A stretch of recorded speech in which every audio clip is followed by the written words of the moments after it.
Assalamualaikum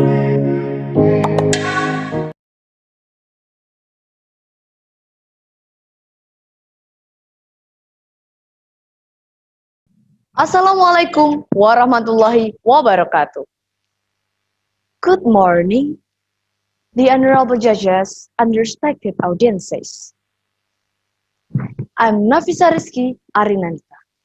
You can call me Nafis. I'm from MTsN to Kediri.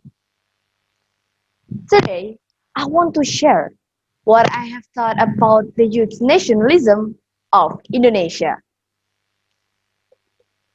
Have you ever heard of a popular quote from one of our founding fathers, Mr. Soekarno?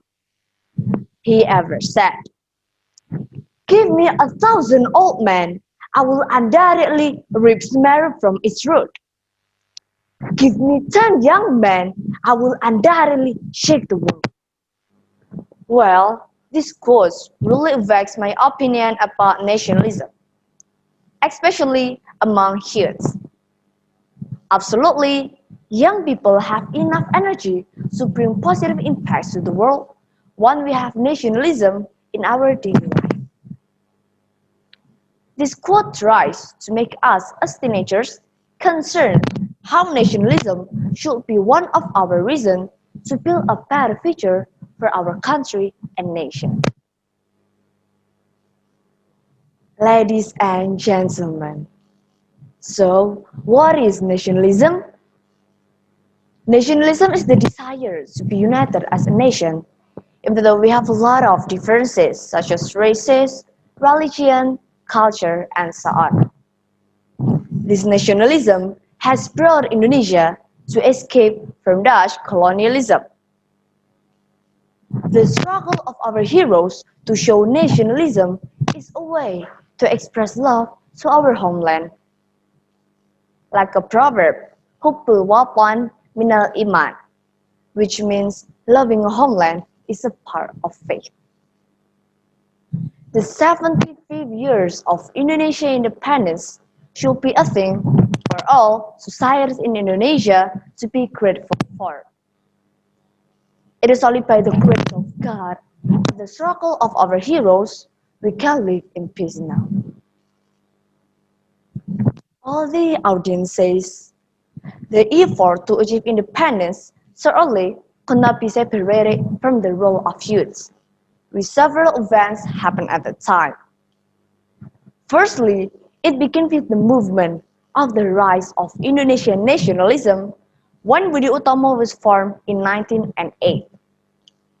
Secondly, the Youth Pledge was proclaimed in 1928. The Youth Pledge existed because Indonesian young men wanted all individuals in this country united.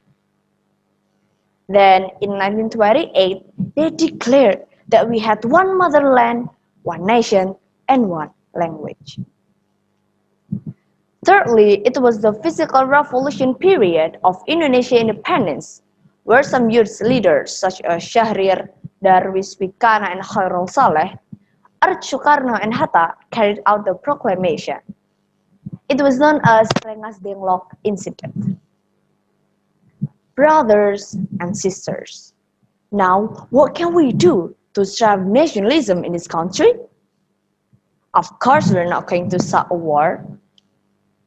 As teenagers, it is a challenge for us to grow nationalism within ourselves. There are several things we can do here, such as seeking knowledge. We can find knowledge not only at school, but also in other places. At my school, we often learn something new, from visiting factories, industrial center, kampung Inggris, etc. Besides, we can develop our skill. They can be photography, play musical instrument, or doing some sport. With the skills, hopefully, we can represent our country in international competition. Also, we can start flooding our social media accounts with nationalism contents. They can be traditional culture or history of our country. In conclusions, time change People change, but nationalism values should be as strong as the wave in the ocean. And teachers may have their own creative way to strive nationalism in this modern era. So I'd like to invite everyone, as the next generation of Indonesia, never to stop loving our country. We're living here together, so we must be taking care of this country together. Well, I think that's all about the youth nationalism of Indonesia I have shared. Thank you for your time and attention. See you. Wassalamualaikum warahmatullahi wabarakatuh.